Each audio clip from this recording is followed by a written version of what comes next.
ঈদ মানেই উৎসবের আমেজ, পরিবারের সান্নিধ্য এবং আনন্দমুখর সময়। বাংলাদেশ ক্রিকেটারদের জন্য ব্যতিক্রম নয়। তবে আন্তর্জাতিক ও ঘরোয়া ক্রিকেটারদের ব্যস্ততার কারণে অনেক সময় তাদের ঈদ কাটাতে হয় মাঠে কিংবা বিদেশে কোনো হোটেল কক্ষে। তবে এবার বাংলাদেশ ক্রিকেটাররা কিছুটা স্বস্তিতে আছেন, কারণ রমজান মাস জুড়ে প্রিমিয়ার লিগ ক্রিকেট ব্যস্ততা শেষে তারা পেয়েছেন 10 দিনের ছুটি। এই ছুটির সুযোগ কাজে লাগিয়ে বেশিরভাগ ক্রিকেটারই চলে গেছেন নিজ গ্রামের বাড়িতে। তরুণ পেসার নাহিদ রানা পরিবারের সঙ্গে সময় কাটাচ্ছেন, যা তার ফোন আলাপে বোঝা যায়।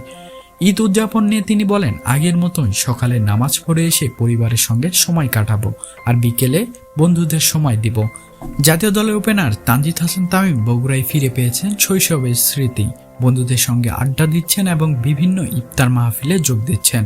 তার অনূর্ধ্ব-19 বিশ্বকাপ জয়ী সতীর্থ শরীফুল ইসলামও ছুটে গেছেন পঞ্চগড়ে। সেখানে তিনি নানা বাড়িতে গিয়ে মাছ ধরার আনন্দ নিয়েছেন এবং সেই মুহূর্ত সামাজিক যোগাযোগ মাধ্যমে শেয়ার করেছেন।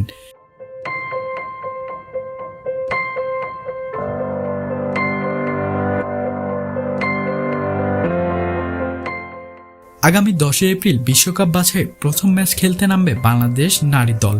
এই কারণে তাদের ঈদের ছুটি নেই। 22 মার্চ থেকে মিরপুর শেরেবাংলা জাতীয় ক্রিকেট স্টেডিয়ামে শুরু হয়েছে প্রস্তুতি ক্যাম্প, যা চলবে ঈদের সময়ও। 3 এপ্রিল সকালে তাদের লাহোরের উদ্দেশ্যে উড়াল দিতে হবে। এ সুযোগ হাতছাড়া হওয়ায় খানিকটা আক্ষেপ ঝরেছে বাংলাদেশ নারী ক্রিকেট দলের অধিনায়ক নিগার সুলতানার কণ্ঠে। তিনি বলেন, সুযোগ পেলে শেরপুরে গিয়ে ঈদ করি, এবার ক্যাম্পের কারণে তা হচ্ছে না।